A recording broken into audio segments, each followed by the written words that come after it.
ما امروز یک گروه اعضای اتفاق بین المللی نویسندگان و طبیبان در شهر کیش حضور داریم و شهر را خیلی زیبا و مردمش را خیلی مهربان دیدیم. همه خیلی بود می مردم و من به این خاطر شعر داشتم، حالا برای تو کرار میکنم.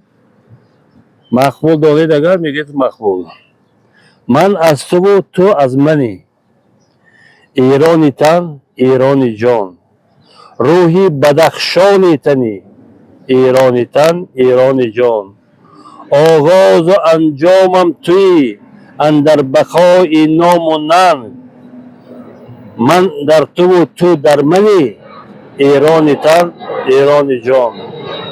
با دوستانت دوست من، با دشمنانت دشمنم.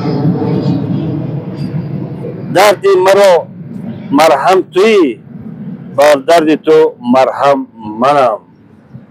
با من تو شعر انجمن، با تو منم ببر دمن. تو رستم دورانی و من از برایت پیلتن.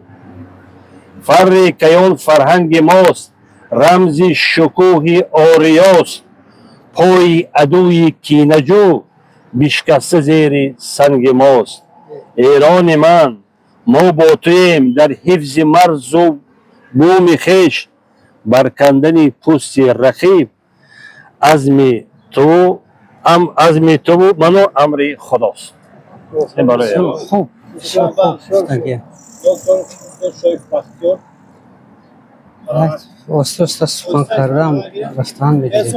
احساسات چطور میگذارید در این روز اول همایش؟ چه احساسات برای شما داشته؟ چگونه شما همه شهری رای را کیش را مشاهده کردید؟ یک وقت در ما بسیار خرسند هستیم که تکلیف به این جماعت گرفتیم و با کنگرس بین المللی بین طیبان خلقی ایران و تاجیکستان برمیگذارد و تا کنگرس ما را بر دیگر شهرها تماشا آورده شدند. یعنی شهر تهران را ما تماشا کردیم، بسیار شهر زیبا، با باغ‌هایش رفتیم. اینک در شهر کیش هستیم، سپس باز دیگر شهرها هست.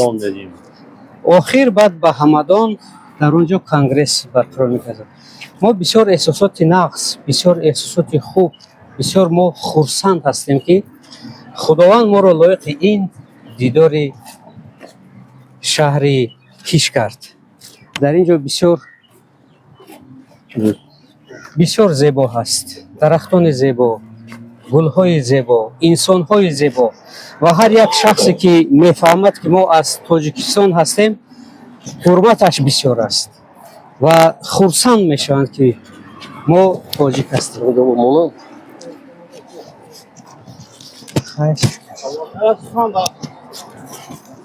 حبیب دکتر خیلی مولو صحبت‌ها احساسات خیش رو بیان کنید که چه احساسات خلاص شده هستید؟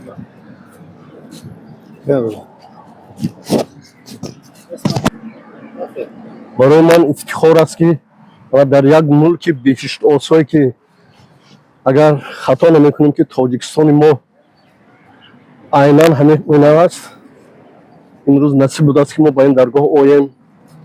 روان است آب دریا تیرماهان، تلاطم میکند فصل بهاران. ولیکن دوستی دریای زور است که حتی یخ نبندد در زمستان. اگر از جهت فصل سالگوی حالا زمستان است، که ما در تابستان کیش اشتراک کرده ایستادیم من با این برادران دانشمند. اینجا البته زادگاهی اون بزرگانی که زمین شاعرخیز و عالمخیز سعدی و حافظ، سینا و فردوسی و آنها نیز هم قومان ما هستند، هم زبانان ما هستند. ما چون که رسم و آیین همه مراسم ها ما یک گونه هست. یک چند در این جهان ز خود پیدا شو، بر حسن و جمال زندگی شیدا شو. سینا نشوی هم عزم سینایی کن، مجنون نشوی هم عاشق لیلا شو. خیام суханҳои ту нотакрор аст. ҷоми хиради ту ҷовидон саршор аст. ҳар кас ки нахӯрд ҷоми ту мастӣ кард, ҳар кас ки бихӯрд оқилу ҳушёр аст. аз хоки нишопур садо ояд боз, фарёди дил аз ҳарду саро ояд боз. эй хаймаи осмон, дусад пора шавӣ, хайём ба хаймаат куҷо ояд боз. мо орзуманди онем ки рӯҳи ин бузургоро албатта мо тарбия кунад ва ин қадамгоҳҳои бузургонро зиёрат кардан ҳамон як бисёр ташаббуси хуб аст ва имрӯз ба мо вақт ин чизро даст додааст. агар мо ҳамаи инро ба ҳисоб гирем, инҳо ташаббусҳои асосгузори сарвару давлати хиратманди мо ҳастанд ки доимо ба тамоми мамлакатҳо сафар мекунанд ва тоҷикони моро дар тамоми дунё муаррифӣ мекунанд ва аз ин ҷо барои худ боздидҳои хеле хубро мебаранд. саломату сарбаланд бошед.